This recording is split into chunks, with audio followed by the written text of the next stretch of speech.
Bonjour à vous, bienvenue pour ces guidances du mois de mai 2023. On va aller regarder ensemble les énergies qui peuvent se présenter à vous dans le domaine relationnel sentimental. On va utiliser le tarot pour un premier tirage et puis on utilisera derrière l'oracle de mon crush pour les personnes qui sont soit en début de relation, soit célibataires.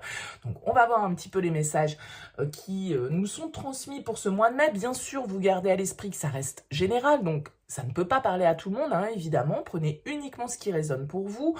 Allez voir votre signe ascendant, allez voir votre signe lunaire, ça peut vous apporter des éclairages complémentaires. Et puis peut-être qu'il n'y a pas de message pour vous ce mois-ci, hein, ça peut arriver, ça ne peut pas parler à chacun d'entre vous, c'est évident. Donc bien sûr, gardez toujours votre recul par rapport à ces guidances. Si vous souhaitez développer par le biais d'une guidance personnalisée, eh bien vous pouvez me contacter sur mon mail lililataro@yahoo.com. Je fais toujours une approche préalable avant la première consultation pour voir si je cerne bien votre situation. Donc n'hésitez pas, vous me faites un petit mail en me donnant uniquement les prénoms, les dates de naissance des personnes qui sont concernées par votre question et puis le domaine de votre question. C'est pro, c'est sentimental, c'est financier. Ne me donnez pas trop d'éléments, ne me posez pas vraiment de questions parce que parfois dans vos questions, il y a déjà des éléments de réponse sur votre situation actuelle.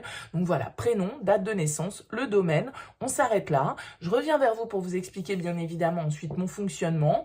Et puis voilà, après on échange si vous avez des questions, bien évidemment.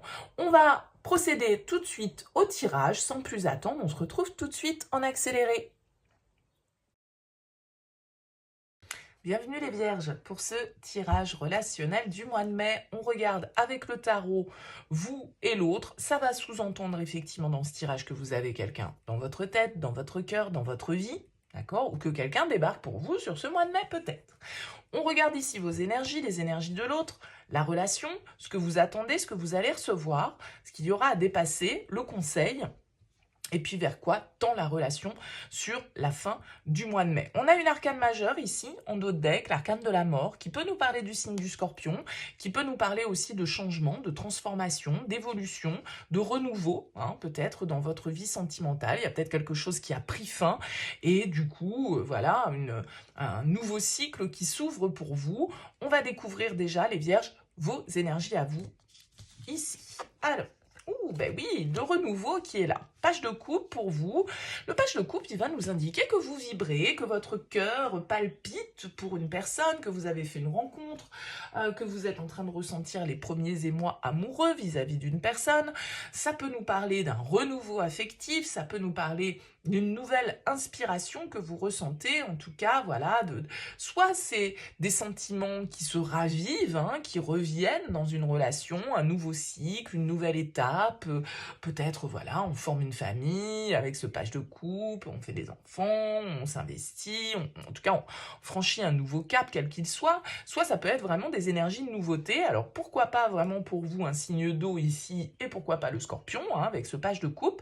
En tout cas, on sent que, vous voyez, sur cette carte, ce personnage, il n'a plus les pieds qui touchent terre, il est en train de planer, il est en train de voler, il est en train d'être dans l'amour, il est en train de se faire des films, il est en train de faire des projections, il est en train de se prendre au jeu de l'amour et du hasard d'un certain côté. Alors on va voir face à vous les énergies de la personne. Ouh, joli roi de coupe face à vous. Donc là, il y a vraiment quelque chose de très connecté. Hein. On a deux énergies qui sont beaucoup dans la sensibilité, qui sont beaucoup dans l'intuition, qui sont beaucoup dans le partage avec ces cartes de coupe, qui sont beaucoup dans le cœur, hein, dans les émotions et dans le partage des sentiments. Donc vous avez quelqu'un ici face à vous qui est peut-être un petit peu plus mature que vous à ce niveau-là. Vous pouvez avoir quelqu'un qui est peut-être un petit peu plus âgé, hein, avec ce roi de coupe, puisque vous êtes en page. Il peut y avoir un petit décalage comme ça au niveau des énergies, au niveau de l'âge, peut-être. En tout cas, ce roi de coupe, c'est plutôt quelqu'un qui est à l'écoute, quelqu'un qui est bienveillant, quelqu'un qui assume ses émotions, qui sait dire je t'aime, qui sait comprendre, qui sait écouter, qui sait ressentir et accepter ses ressentis. Donc, on a plutôt une très jolie connexion ici pour débuter. On va voir l'énergie de la relation. Ouais, ça peut vraiment être quelque chose de naissant ici pour vous les Vierges, hein, parce qu'on retrouve de nouveau un page. Alors, c'est peut-être quelqu'un avec qui vous communiquez, quelqu'un avec qui il y a beaucoup d'échanges, vierge, beaucoup de points communs, beaucoup de points d'intérêt communs avec ce page d'épée. On apprend à se connaître, on est curieux, on apprend à connaître l'autre, ses qualités, ses défauts, ses centres d'intérêt. Le page d'épée, il nous parle aussi de nouvelles, il nous parle de communication. Ça peut-être être quelqu'un avec qui vous échangez beaucoup, par message, par mail, sur les réseaux, je ne sais pas. Mais en tout cas, il y a quelque chose ici qui renaît, hein, qui vous permet, avec cette mort, une renaissance, un renouveau, de nouvelles énergies, une nouvelle vision des choses, une nouvelle compréhension peut-être de l'autre aussi, parce que justement, on sait se parler à cœur ouvert avec ce page de coupe et ce roi de coupe. On est dans la sincérité, on est dans l'acceptation de nos ressentis. Qu'attendez-vous, les vierges, de cette relation? Oh là là, très beau tirage, hein. Étoile, l'étoile, ben vous attendez, vous savez que cette personne, voilà, si elle est sur votre chemin, c'est pas pour rien. Vous attendez l'apaisement, vous attendez, vous vous laissez guider en fait, hein, avec le page de coupe et l'étoile. Là, c'est comme si vous aviez pris conscience de qui était votre âme sœur, de qui était votre partenaire, vous acceptez de suivre le courant avec l'étoile et le page de coupe. Vous acceptez de ne pas être dans le contrôle, vous acceptez vos propres ressentis, votre intuition, et vous vous laissez guider par ça. L'étoile, c'est l'espoir. L'étoile, c'est le souhait, c'est le rêve qu'on a envie de réaliser. On se sent porté, on se sent à sa juste place, au bon moment, au bon endroit, avec les bonnes personnes, avec la carte de l'étoile. C'est vraiment une très jolie énergie comme objectif. Vous avez envie de retrouver la paix, vous avez envie de vivre une histoire d'amour ici qui soit apaisée, qui soit équitable, qui soit profitable à chacun, dans laquelle on est à l'écoute de l'autre avec la carte de l'étoile, dans laquelle on est dans la bienveillance, on est dans l'apaisement, on est dans vraiment quelque chose de très connecté ici, hein, pour vous les vierges. Très beau début de tirage. Que va vous apporter l'autre? La lune. Une arcane majeure, ok, beaucoup de connexions intuitives ici, j'ai l'impression. C'est-à-dire que vous et votre partenaire, ça se passe sans parler presque. Vous n'avez pas besoin de communiquer pour ressentir ce que l'autre ressent. Vous pouvez avoir quelqu'un face à vous ici qui est extrêmement intuitif, hein, qui est extrêmement aussi peut-être tourné vers le spirituel, vers le développement personnel. La lune, en tout cas, elle peut nous indiquer que tout n'est pas forcément, comment dire, la lune, il y a quand même toujours une part d'ombre. Il y a quand même toujours une partie qui est un peu cachée, qu'on ne voit pas clairement. Alors peut-être que cette personne, comme je le disais, pour moi, ça peut être quelque chose d'assez récent ici, hein, en tout cas, une histoire qui en est aux premières étapes. Avec cette carte de la lune, vous pourriez avoir l'impression de ne pas saisir complètement les intentions du partenaire, de ne pas comprendre complètement où l'autre veut en venir, parce que justement, peut-être que ça se passe tellement de manière intuitive et connectée que vous pourriez douter de votre intuition. Est-ce que vous êtes sûr de bien comprendre ce que l'autre veut vous faire comprendre, ce que l'autre exprime? En tout cas, avec la lune, c'est une carte qui va nous parler d'émotion, c'est une carte qui va nous parler de sensibilité, c'est une carte qui va nous parler peut-être, oui, de nos peurs, peur de se tromper, peur de pas voir les choses clairement, peur de s'illusionner, d'accord? Donc, il peut y avoir une petite ambiance comme ça peut semer un petit peu le doute, mais vous avez un tellement beau tirage au départ qu'on va voir la suite. Mais pour moi, avec la lune, c'est vraiment peut-être aussi ici, on a le père avec le roi de coupe, on a la mère avec la lune. Vous voyez, c'est pour moi une forme aussi de protection, de guidance, hein. Là, on est vraiment hyper connecté dans ce lien. Ok, qu'est-ce qu'il va y avoir à dépasser? Les peurs avec la 9 d'épée.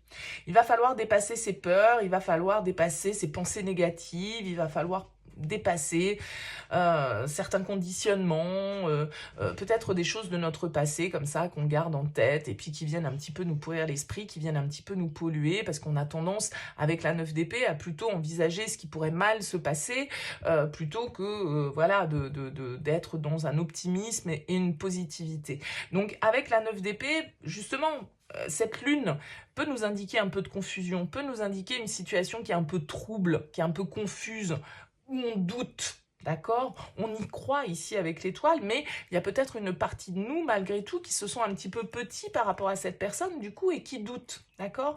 Donc, avec la 9 d'épée, il va falloir surmonter ses peurs, il va falloir surmonter ses angoisses, ne pas se laisser ronger par ces petites souris, enfin là, en l'occurrence, c'est pas des souris, c'est des corbeaux, qui viennent un petit peu nous ronger et qui viennent nous empêcher de trouver le sommeil et d'avoir l'esprit serein, d'avoir l'esprit tranquille. Donc, avec la 9 d'épée, ce sont souvent aussi des idées qu'on se met en tête ou que les autres nous mettent en tête. Oh là là, mais tu te rends compte? Vous voyez, il y a des trucs, des fois, on n'a même pas besoin, on n'a pas besoin d'y penser par soi-même. C'est les autres qui viennent nous dire « Ah là là, ah bon, tu vas prendre tel risque, ah bon, tu te mets avec telle personne, ah bon, vous allez faire ceci. » Et tout compte fait, vous aviez même pas pensé que ça pouvait mal se passer. Et c'est des personnes qui viennent vous dynamiter un petit peu le truc, quoi. Le conseil, c'est la 7 d'épée. Le conseil, c'est peut-être de ne pas tout dire, d'accord? Le conseil ici, pour éviter, comme je viens de dire, ça peut être des fois les autres qui nous transmettent leur peur, en fait, ici, avec la 7 d'épée.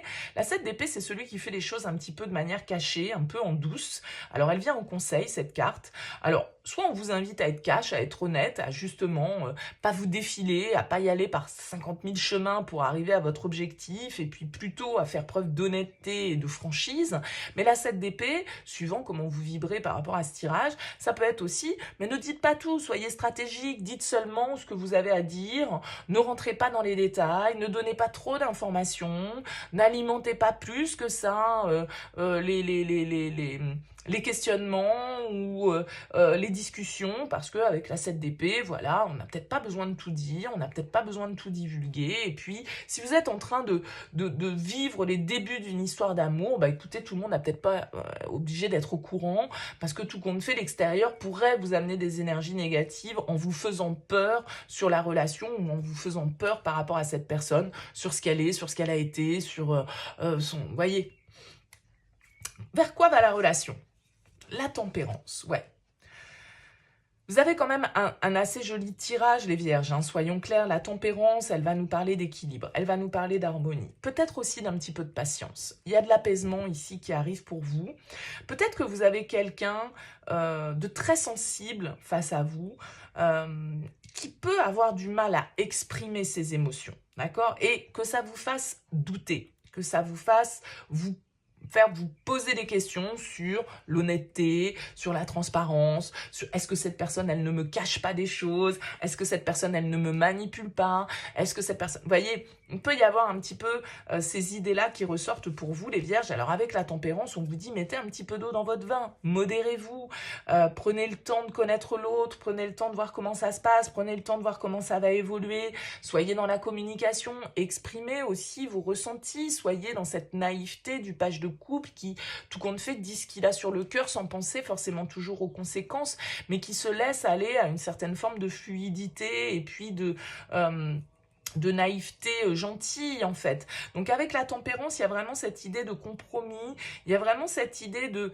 réussir à communiquer, à se comprendre, en fait, ici. Parce que peut-être qu'il y a certaines incompréhensions. C'est pour ça qu'avec ce page d'épée, on vous invite aussi à être curieux, à vous intéresser, à poser des questions, à essayer de comprendre l'autre, à s'intéresser à l'autre, d'accord? Donc là, il y a quand même une très jolie harmonie et un renouveau qui est possible pour vous, les vierges, sur ce tirage, de très jolies énergies qui ressortent. Donc, prenez le temps.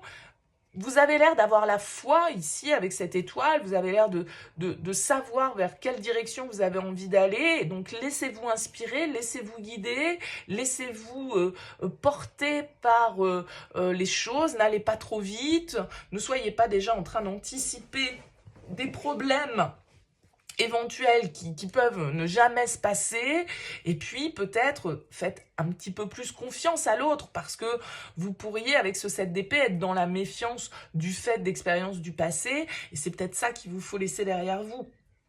Et c'est peut-être cet apaisement qu'il vous faut trouver, cette guérison sur certaines blessures de trahison, causées par cette personne ou par d'autres personnes de votre passé et qui sont ici à apaiser et qui sont à maîtriser un petit peu plus pour ne pas se laisser déborder, en fait, avec la tempérance.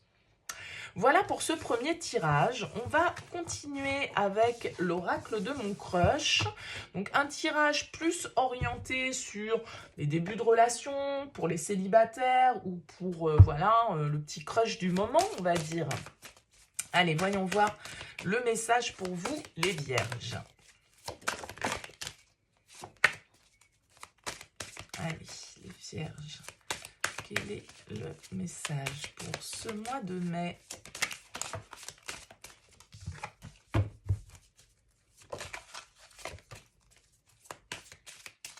Allez.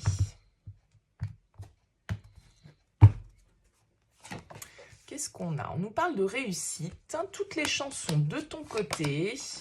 Le froid. On vous dit ton crush n'est pas très chaud à tes avances. Et on nous parle d'une histoire d'un soir, en fait, avec le One Night. On vous dit tu risques de passer un bon moment, victoire, du moins pour une nuit. Donc on a la réussite ici, on a la victoire ici, mais on a aussi le froid. Donc ça veut dire que on peut très bien parvenir à nos fins vis-à-vis d'une personne, on va dire, mais que ça n'aille pas plus loin que ça reste quelque chose de superficiel, une aventure d'un soir, une relation éphémère, uniquement peut-être basée sur le charnel, sur le physique, mais voilà, qui ne va peut-être pas aller plus loin que ça. On a l'alchimie qui nous dit passion, attirance. On a l'hésitation. On vous dit, il serait temps de faire le point sur ce que tu désires réellement. Est-ce que vous avez envie d'y aller avec cette personne ou pas? L'effort. Si tu veux que les choses évoluent, fais un petit effort, mets-y du tien. C'est cette tempérance, c'est ce compromis qu'il vous faut trouver. Peut-être que vous hésitez parce que vous avez peur justement que cette personne, eh bien ce ne soit que, l'histoire d'un soir. Il y a beaucoup d'attirance, cette personne, elle vous plaît beaucoup. Mais en même temps, vous avez peut-être l'impression, vous n'êtes pas sûr, en tout cas, que cette personne, elle soit réceptive à cette alchimie. Vous êtes peut-être très attiré, mais en même temps, vous vous demandez si c'est réciproque. Ou si, c'est vraiment une attirance qui va passer, un beau matin, comme elle est arrivée, quoi, en fait.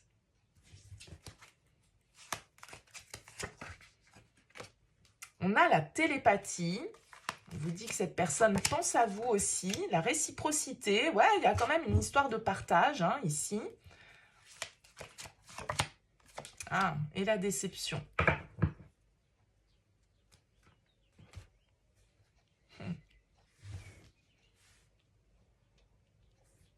Alors, vous pouvez avoir quelqu'un qui est un petit peu hésitant face à vous. Soit c'est vous qui êtes dans l'hésitation, soit c'est l'autre. Un coup, c'est chaud, un coup, c'est froid. En même temps, on ne sait pas trop. On essaye de faire des efforts. On nous parle quand même de réussite parce qu'on vous dit quand même que toutes les chances sont de votre côté. Mais en même temps, au final, on peut avoir quand même cette déception. Donc, je pense que là, en fait, il y a un lien dans lequel chacun pense à l'autre, dans lequel chacun est attiré, mais où par contre, en fait, de peur peut-être de gâcher la relation, vu que ce ne serait qu'une relation, on a peur que ce ne soit qu'une relation charnelle et éphémère, et ben du coup on n'y va pas. On n'ose pas y aller, alors que pourtant les sentiments sont partagés. Mais je pense qu'on a peur de la déception, on a peur que ça aille pas plus loin que ça, et donc du coup c'est comme si vous ou l'autre, ou dans la relation, on soufflait un petit peu le chaud et le froid.